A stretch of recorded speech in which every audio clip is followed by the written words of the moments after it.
Hi, and welcome to Watch Next, the podcast where we recommend what you should watch next. I'm Dr. Rubi Sanchez Lozoya.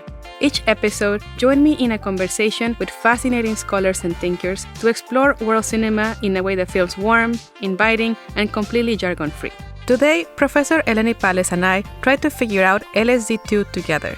Eleni Palis is an associate professor of English and Cinema Studies at the University of Tennessee. She's the author of the book Classical Projections, The Practice and Politics of Film Quotation. Since we will be discussing the film in detail throughout the episode, consider this your spoiler reminder. And with that, let's begin. Welcome to the show, Eleni. Thank you. How you doing? Excited for the weekend? Very well. Oh, very excited. We want to introduce our guests by talking a little bit about their likes and dislikes and how we ended up at LSD2. It was very interesting to find a film for you because we went a little bit back and forth. You're an expert in many things. And part of what we want to discuss, one option was Save the Green Planet because you were interested in Bugonia. Right. And also, as an expert in the remake and the remix, it was interesting to talk about an adaptation, the change from a South Korean film to an American film. Yeah, well, yeah, sort of. I think it's interesting to think about Yorgos Lanthimos as like this crossover Greek filmmaker who's now like, a big figure in Hollywood. Yeah, a big Hollywood director. You are very interested in genre. You're teaching a class in the noir right now, and we were thinking about different noirs to suggest to you. The list got a little too long because there is such a huge variety of the noir. And then we also were talking about the interest for your second project or things that are being interesting to you now lately about what's happening on right now in terms of like media studies, film studies, when they're speaking or they're in conversation with each other. And that's what we ended up in with LSD2. Yeah. And I do just want to compliment you as we were like trying to narrow it down. You did pick a film that is so overwhelming. It's like 3 different films in one. And even then it's like media upon media upon media and all the referentiality of it that like, yeah, if my problem was a problem of picking, you were like, so here's a film that's like 10 different things. That was great. I mean, that's a good way of putting it. So then first thoughts. Do you like it? Do you not like it? Overwhelming feeling? That's also how I felt when I watched it the first time. 100%. 100%. It felt like overload in both, I think in a productive way, but it wasn't pleasant. It felt, and in a way, I'm really glad to talk to you about it because sure, I can bring an interest in media and mediation and remix and referentiality. But I felt I was missing so much context. Even in the subtitles, there's, the dialogue would be subtitled, but then there'd be on-screen flashing, and it would be there for a second and then gone. And I felt as though I was missing a lot that I want a scholar of Indian cinema to like slow it down for me and be like, here's what you're missing, you know? Yeah, no, but I think that even someone who is familiar with Indian cinema, it was incredibly overwhelming. And I think it's by design. Like that's validating. No, but for real, like the first 10 minutes is just so much going on. Like you were saying, there's flashing things, then there's like headers and banners, and then there's mixing. And then you also do not know, like, what am I watching? Because LSD2 opens with a very dramatic music and a helicopter is coming down where like basically who, what, when, why, okay? Right. And it's replicating the style of reality TV shows. And it's like, oh, okay, this is a little bit like Big Brother, I get it. But they really do throw you in the deep end, like right away. Yes, it really, and I think part of the context of having streamed it was almost, I wonder if it got a theatrical release and what that was like, because there was something about streaming it on my computer where the worry was, did I come in partway through? Yes. Am I supposed to be here right now? So I thought that was an interesting sort of extra textual layer of coming in medias res, like to the max. Yes. Do you watch a lot of reality TV or do you like reality TV? I mean, I don't want to out you on your podcast, but I watched Traders because of you. Oh, yes. And I was obsessed. Yes. Yes. Yes. If they do a third one, this is why I'm going to watch that movie. Oh, gosh. And I mean, to go back to the ones that they use in the film, they start with Big Brother, which I also never watched. And then they have the dance shows. And it's a combination of, it's not a real dance show, but it is like America's Got Talent or Do You Think You Can Dance? But also a very interesting juxtaposition with like a truth show, right? Right. So either you say the truth or like it's like truth or dare, but it's truth or dance. And from the beginning, you're like learning the rules of the show as you're watching it for the first time. And then it has the component of the Big Brother because you can see them when they're not dancing in the house living together. And then what I thought it was very interesting is this off-cam, on-cam experience. Yes. And I loved the way there was a sequence maybe in the middle of the first section where Noor has this like face-off with her mother that gets heated, but it's off cam. So then we see them repeatedly do it on cam until it's sort of dramatic enough to get aired. So just to remind our listeners, the film is LSD 2, which is a 2024 Hindi language sequel to the 2010 film directed by Dibakar Banerjee, which was called LSD, also Love, Sex for Dhoka. The film uses found footage and screen live formats like news channels, reality TV shows, and social media to explore truth and authenticity in a society full of screens. And it really feels like such an overwhelming experience, but also you feel a little bit guilty, or at least I felt when I was watching it, that I recognized everything. I was like, oh, this is Big Brother. Oh, this is the dancing competitions. Oh, this is TikTok. Like if you didn't know the shows, you would be like, oh, I have no idea what this is, but I do know. Right. So maybe it's a warning sign if this film feels too recognizable to you. But I totally agree. And I do think it's a film, as we were thinking about, like, okay, right, choosing this film and what other films feel related aesthetically. I feel like this is one of the first films I've seen that is translating the online experience. It captured the feeling of each of these forms in a way that sometimes films about reality TV or films about online culture feel like they're made by kind of middle-aged film people talking about the internet.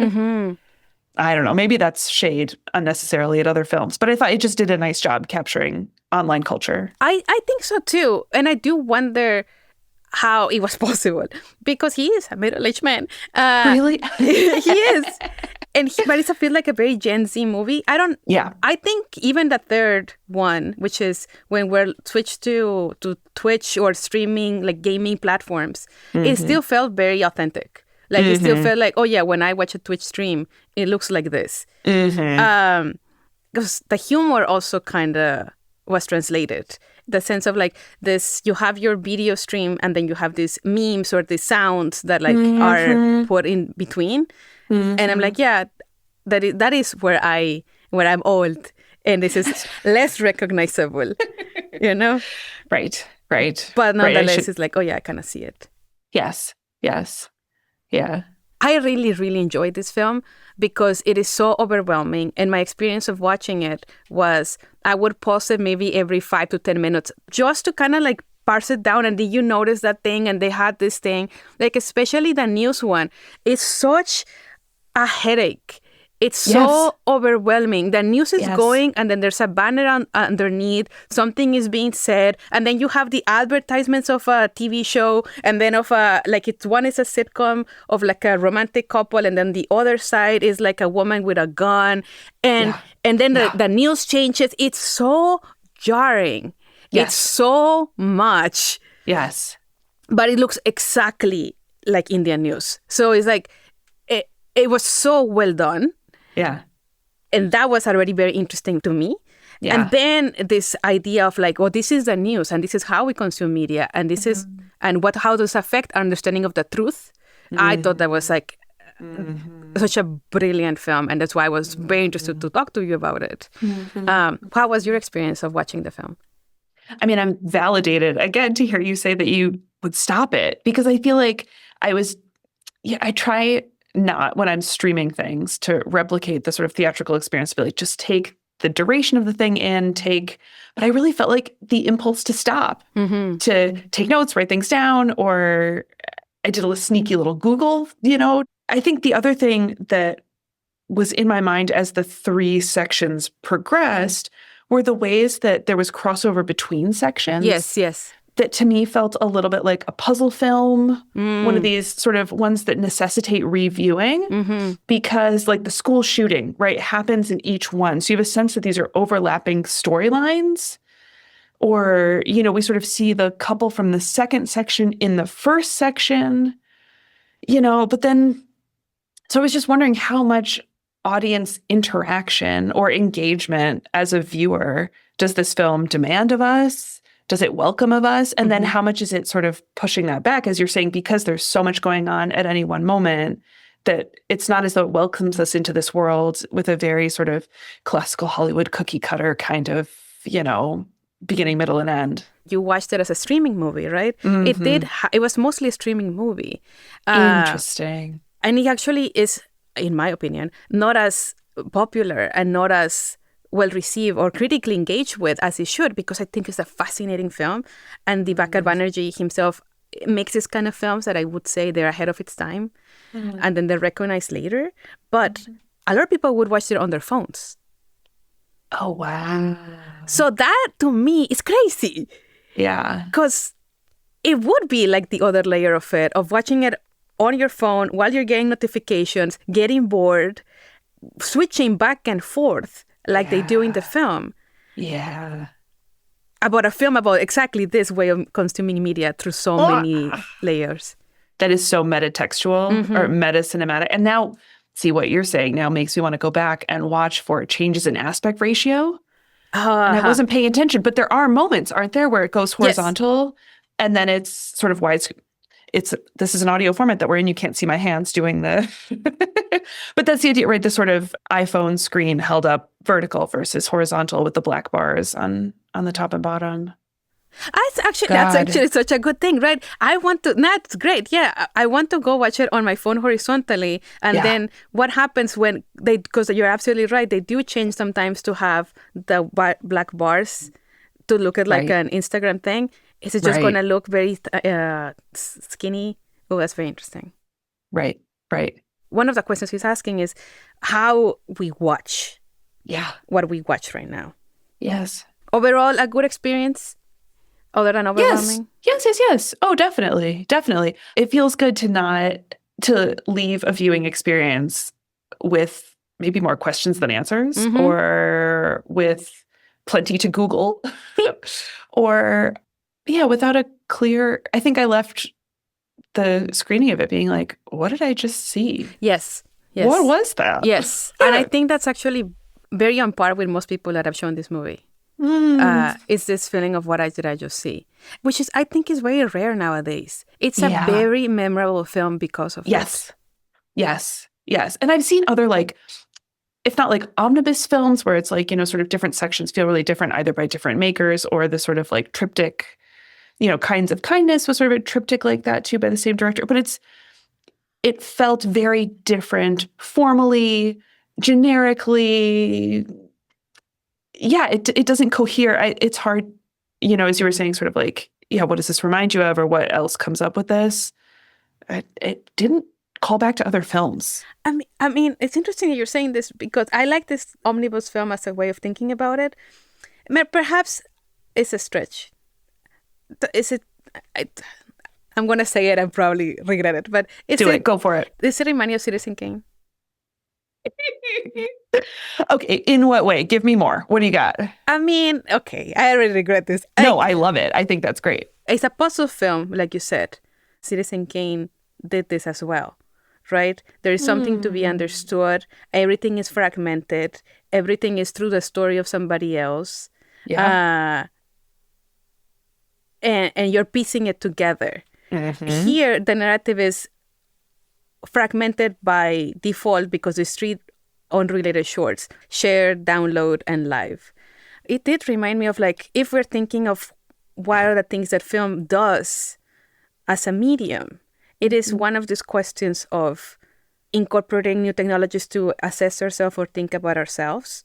And Citizen Kane did this at his time, and it was huge at his time. I think it is a serious question or re-examination of this. What is the medium of film doing for us right now? Or what can it do? I actually like that. It's perverse, but in a really fun way, I think, to think about, like, okay, if there's a kind of spectrum or a through line in like world cinema that is always meta-cinematic or interrogating the role of mediation in history and politics, in like personal identity. Like, yeah, Citizen Kane starts with a newsreel. You're thrown right in the middle of it, right? And that does feel very related to the sort of, you're thrown in the middle of this reality television show and what's happening and who are these people? And then, yeah, they're asking similar questions in very different contexts to say, like, how does mediation, media, self-presentation, or public perception, or personal identity, or, yeah, political power, right? How does that cohere when it comes to image making and controlling various forms of media? I think that works both for the newspaper industry in the 40s and in, you know, sort of online social media cultures in the 2020s. And you call it perverse. I'm wondering why. But also, I think it relates to the point we started to make about the POV shots and the on-cam and off-cam. Yeah. Do you want to talk about why you call it perverse first? Well, because it's so formally, like, I mean, I just kind of love it, right? Because it's the idea that, like, Citizen Kane, coming from, certainly, like, you and I both have taught intro to cinema, right? The sort of like intro class where classically the syllabi that I inherited and, you know, the sort of prevailing wisdom in American film studies often had placed Citizen Kane at the center, for better or for worse. I think it teaches really well, but it's also, you know, it's become a sort of stereotype of the center of American film canon, right? It's been the top of the AFI forever, the AFI best of list or whatever. So it feels fun to take a contemporary movie and be like, no, this is doing that too, you know, like to sort of open what feels like a very sort of dusty kind of set canon, you know? I like it. You know, because you said it very nicely, I do think of them. I do like thinking about them, not as a spectrum, but rather as in conversation with each other. Yeah. Not as like a remake of Citizen Kane, which it clearly is not, but as a filmmaker who's very well read, very educated, who would be interested in seeing his film in conversation with films like Citizen Kane, but also like Rashomon. Yes. Because Rashomon also has this kind of unreliable narrator structure. It's not linear. The 3-part. It's 3 parts. Yeah. And Rashomon and Citizen Kane and LSD2 are interested in the truth. Yes, definitely. And none reaches it, right? Even with the Citizen Kane reveal, you know, it's always like that's the MacGuffin through the whole thing, right? That doesn't really prove anything, you know, that... Remind us, what's a MacGuffin real quick? It's the catch-all word for the object, doesn't matter what it is, that sort of drives the narrative forward motion of a film. So it's the Lost Ark in Raiders of the Lost Ark. It's the Maltese Falcon. It's the suitcase in Pulp Fiction. It's the whatever, the Infinity Stones for my students, right? It's whatever we're going after. Doesn't matter what it is. And that's what you're saying. Sorry, because I interrupted you. It's saying that is, even if when the reveal happens, we still do not know what the truth is. Exactly. Yeah. So Citizen Kane sort of dangles that for us with Rosebud to be like, okay, they never find out, but we do. But what does that prove? Versus this film, I don't know. Where do we end, Ruby? I mean, I feel like that's my question for you. Is like, can you explain the ending of this film to me? Well, I think you got it, which is like, it doesn't matter because it is unsatisfying. So like towards the end of the film, we have gone through we have 3 stories. Yeah, so we have the story of Noor in the first one, we have the story of Kulu in the second one, and we have the story of Game Puppy in the third one. And they're related, as you were saying before, because there are glimpses of all the stories in every segment. And towards the end segment, which is download, when we're following Game Puppy, who is a Twitch streamer, basically the equivalent of a gaming streamer who gets basically hacked, not necessarily blackmailed, but there is a fake video of him going around in the internet, and that threatens his reputation, soils his reputation or his image, and it's basically not him. And the question is how did this video were made? So again, at the question of truth and authenticity. And towards the end of the film, what happens is that it is revealed that it is the algorithm that is the one tricking him and making these videos.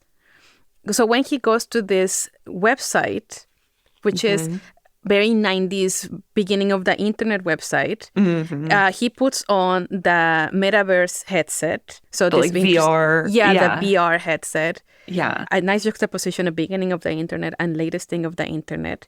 And he gets basically absorbed into the metaverse. Right. And then there's a news reporter who also goes and interviews him in the metaverse. And then my reading of it is he becomes this guru. That the thing is that he tells people is, I am happy this is true. The question of the truth is very important. Yeah. You are happy in a place that is not real. It's fascinating. But also what we have learned is that, it is the reveal that it is the algorithm who's doing all these fake videos, which is not very interesting. It is also revealed that it was not him who killed the kid. In the Instagram feed of the girlfriend, who was perhaps not a real girlfriend either, it was the social media girlfriend. Right. She says, they arrested the driver. And again, when I watched it, it's like, I don't even know if he actually did this because we heard so little information. Right. And it doesn't even matter because at least he's the fall guy of this. Was he the killer or not? Who knows? And the thing is this, we were going to move on with the story, right? We move on in the film without questioning this at all. So I think you're absolutely right that the truth doesn't matter. Yeah. Yeah. Right. We end on this sort of ecstasy of the virtual reality, right? It's like the moment of sort of like ascendancy of Game Poppy, who now has like a different name.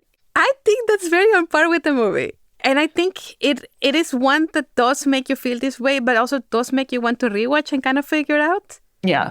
I think for a film that is so interested in the contemporary moment of how we are mediated by screens, how we're always in front of a camera, we're always in front of a screen.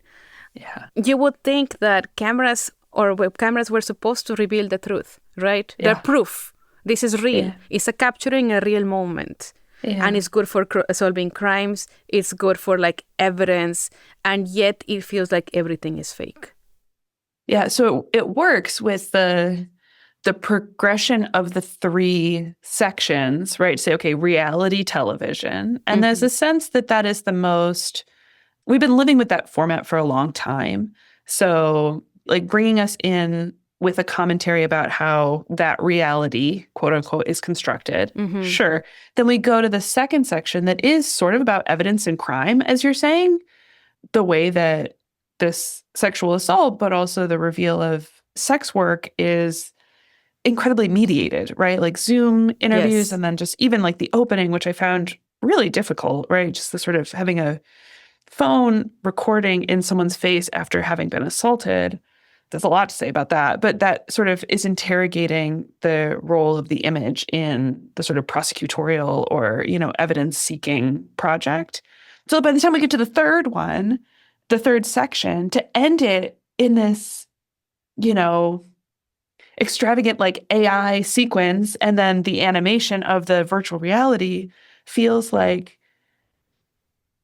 not even like a linear sort of like, we start here interrogating reality and then it's heightened again, that it feels like a sort of ecstatic, just like to the nth degree, an explosion of the idea that cameras reveal truth. Maybe? Did you think that like the metaverse looked pretty? No. Is that bad? No, I think it's ugly. Yeah, no, I didn't like it. No. It was very like, not pixelated, but very amateurish, very underwhelming. Yes. I mean, especially in the age of the like James Cameron Avatar, this sort of a kind of celebration of the CGI form that just feels like kind of ecstatic and hyper aesthetic, it in a way was grounding to see it pixely and feeling dated, and that it heightened for me an awareness of its constructedness because it didn't look quote unquote good. That there's something about watching Avatar and being like, wow, this is a feat of aesthetic manipulation via computer. That we're blocked from that aesthetic contemplation, and we're just like, oh yeah, these are like, this is digital, this is code. I think actually you're right, because it could have looked better. The expectations, at least the expectations of everybody was like, go join the metaverse. It's going to be great. It didn't remind me of Avatar, but I think you're absolutely right, because there are examples, both in Hollywood and in Indian cinema, of excellent CGI, of beautiful images created through CGI. And these were definitely not it. Right. They were, like you said, they were dated. They look like The Sims. And it did. And it's like, this is like computer animation, CD-ROMs, It's very, very underwhelming. Yes. And I've heard this before too. It's like, when you are, especially with VR headsets, you're like, oh, wow, I have hands. But also when you're alive, you also have hands, right? Like, why is this the bar? And the bar is actually on the floor. Yeah.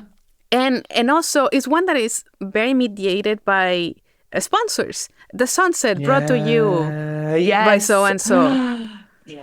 And it just felt incredibly underwhelming. And I think I read as something that by design, right? Oh, we are escaping reality into in a second reality, like Second Life, or all of these VR experiences. And they are nowhere near to reality. Leave that alone the messiness of the everyday life. And the fact that you get sunshine for free.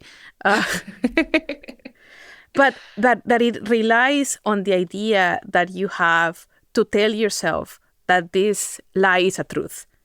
I'm happy, this is the truth. Which I'm also of two minds about it, because at the end of the day, we're in this quote-unquote pristine water or whatever, and this guy can fly. He's always flying, which apparently is what tells people in Second Life. It's the being this much above the ground. Climb a tree, sorry. But that at the end of the day, what we want is this moment of happiness. And I think more than anything else, somebody telling us what to feel or what to think and what is real. Yeah. Yeah. And as you say, if the standards for CGI or digital animation, also so much of Hollywood digital animation is outsourced. Yeah. To places like India too. So like just thinking about like the sort of geopolitical economies of, creating digital imagery. But as you said, like it does look like Sims, which certainly for our generation was the first time, at least I'll speak for myself. Right? No, I'm with you. As a 35-year-old lady, right? Like Sims was the first time that I was creating a digital avatar, making it look like myself and then trapping it in a house and lighting it on fire, which is something we should interrogate in therapy probably. But like, thinking about the ways that for a generation of young people, Sims is the first exercise in self-representation in a kind of virtual reality. Yes. And so taking up that aesthetics is interesting. That's all. No, and like you said, with like setting on fire, right? We also, in contrast to this place, that we always sell this idea of the digital utopias. What do we do when we get the Sims? The first thing is we make a pool, put the Sim in the pool, and then remove the ladder. Exactly. Yeah. I'm glad it's not just me and my homicidal tendencies. I don't know, because it was the only way of, anyway. But anyways, regardless of how much we killed our Sims, is the idea that to appropriate that aesthetic does, I think, activate something about the future that we were promised through games like Sims, to be like, okay, how are we imagining a future? And I like that. Some of the most interesting science fiction films, too, imagine a future through like aesthetics of the past.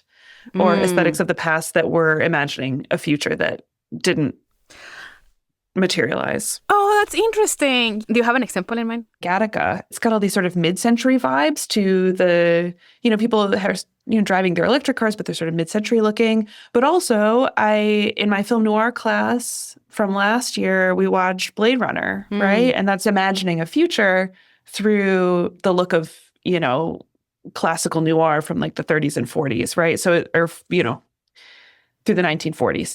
But I would say especially the first one is imagining the future through a very noir lens. So it's imagining a future by appropriating some of the aesthetics of the past.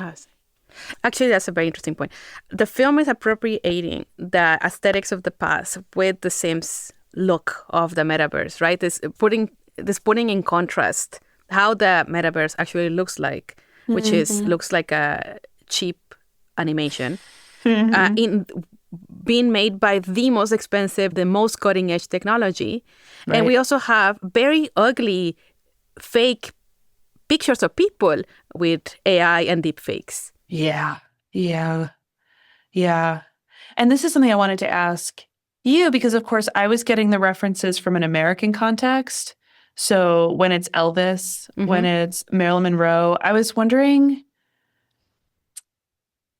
When it's Hitler. And Hitler, but almost Charlie Chaplin Hitler, right? Yes, it looked like this. So it was sort of, again, like mediated through American media. And I was wondering whether those are just the references that I'm getting as an American audience member, or is it also a commentary on how much American media has like colonized the global image? I wondered how that might read to an audience member not situated in American culture. I think you're spot on that. It's just because so much of the reference in the world is the West, Hollywood, mostly. It's actually an interesting way of thinking about it, right? You're replicating the canon because, in that sense, because all your references are coming from Hollywood inadvertently because it's what is mostly available. That's just going to get replicated. Yeah. Which opens up much bigger questions about what are we training AI on and what is it replicating and, all of the biases and, isms, racism, sexism, ableism, like all those things that are baked into our media. Then how does that get spit out again when it comes to generative AI? Were there any deepfakes that weren't? It was like Charlie Chaplin, Hitler. Marilyn Monroe, Che Guevara, Elvis. Che Guevara. Okay, yeah. One. And again, the Che Guevara is the poster Che Guevara. Right. It's not the real Che Guevara. Right. Yeah. So hyper mediated. Do you feel like Hollywood is embracing AI into the creation of images? Well, if you ask the unions, that was the huge, one of the huge sticking points of the strike in 2023. But I think it's very much an open question. All of the recent outrage about Tilly Norwood, who was marketed as the first AI actress, and everyone was all in a huff, and some healthy skepticism and outrage about that. But so I think it's very much an evolving conversation as AI evolves, as the Hollywood industries are continually consolidating and evolving. Right, there's so much sort of movement there. I think the film is interested in asking the question is AI and deepfakes just part of the way that we use technology? Is it just part of a natural movement from photography to filmmaking to CGI to now AI? Or is it something that should be resisted or at the very least should be challenged or questioned? Because we have it, right? We have CGI, we have de-aging, right, in Hollywood. No, definitely. I have been following a conversation that's people trying to resist the argument of inevitability, the idea that, it's just coming for us and there's nothing we can do about it. Or, I think it deserves much interrogation. And I think that's why this film feels important too, right? That it is raising those questions. I think I was interested in the way that gender and sexuality played out in all three pieces, but even just in the deepfake AI section, that so often and I'll have to get statistics on this because my sense is, though, that often deepfake and the sort of revenge porn industry targets women, which is not to say it doesn't target men too, but I just wonder how much I was interested in the fact that the sort of deepfake videos that cast the gamer as queer then sort of like offered a different story than one we often hear about revenge porn or sort of women being targeted online, and the sort of like baked in just rampant misogyny on so much of the internet. What do you think? Is this, I was interested in that too, just because so much of AI, again, as I was saying before, sort of like replicates what it's fed, you know? I think it's a very good question to bring everything together, because I think it tells us what is at stake. Images have been used to understand the world, what is true and what is not. Not only of how we see other parts of the world that we will not have access to in that kind of legacy, but also because of how they have been implicated in things like the news that the film is very interested in, but also as evidence that we've discussed. But there's a lot of crimes that are being reported, documented, decided upon based on this photographic evidence. So the film is not saying like, oh, is it bad that we just have ugly pictures? Like, do we have like a substandard metaverse?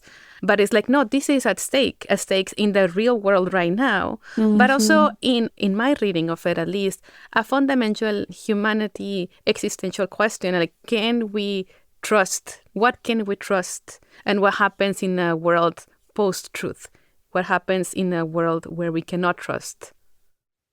The sort of photochemical guarantee that light bounced off of someone's face and was registered on a photochemically sensitive film strip, right? So it's like the reality of the light bouncing off of your face captured on the film camera is a sense that you were there at this moment and the light, was registered in that way, photochemically. So then to say, right, in the digital world, though I think interrogating images and their meaning happens even with film, of course.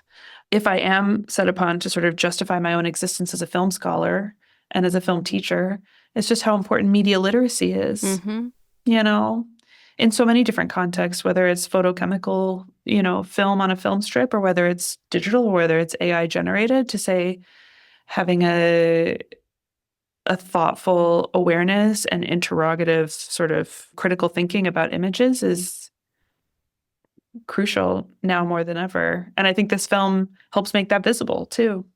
And I think talking about the film also helps with building media literacy, but also one of the things that is important is the community aspect of film watching that we have kind of lost because of streaming and watching individually compared to watching in the theater, but that we can have after the film, and when we come together and try to figure out because what happened, it's also very important. Right. And that's my plea for in-person film screenings, for film classes, but then also podcasts like these, right? That if you don't have moments to watch and talk to people, that there are podcasts out there that you can listen to. It's important. So I think that segues really well for our rapid fire questions. Eleni, are you ready for your rapid fire questions? So ready. All right. Favorite movie snack? Oh, popcorn. Always. Excellent choice. Movie theater or streaming? Oh, movie theater. 100%. Trailers or no spoilers? Trailers. Movie you would like to see again for the first time? So I was thinking about this. I think that I would want to watch The Watermelon Woman again for the first time. Nice. Yeah. Movie you watch way too young? Oh, gosh. My father had fond memories of watching the Fellini film Amarcord, and so he kept requesting it at the local sort of repertory theater, and they finally played it. And there's a couple scenes in there that watching them with my father was like, no, I'm scarred. I don't like it. No. Oh my God. I think he didn't remember that part. It was unfortunate for all of us. So that's funny. One of your favorite movies? Oh gosh, almost anything classical Hollywood, I would say. I love Some Like It Hot. I can say all the dialogue. I just enjoy that one. You know what? You're the second person in the podcast who said that. Who said that before? Actually, the professor before you, Deborah Beck. So, yes. Nice. Should I plug a different film then? I can plug a different film. No, it's up to you. It's nice to have a buddy, you know? Yeah. No, we'll stick together. I like it. One film that is required watching or that you think everybody should watch. Ooh. Something that's always in your syllabus. Maybe. Something that's always on my syllabus. Illusions by Julie Dash. Ah, nice. Yeah. Well, Eleni, thank you so much for coming to the podcast. It was a lot of fun. Thank you for having me. It was so much fun. Thank you so much. Thank you. Thank you for listening to Watch Next. A huge thanks to our guests for joining us today, and to everyone at Lates and at UT Austin's College of Liberal Arts and the Department of Asian Studies for making this show possible. Make sure to subscribe so you never miss a conversation. Leave us a rating or a review to help other listeners discover the filmmakers and scholars we feature. New episodes drop every 2 weeks. Listen to Watch Next wherever you get your podcasts.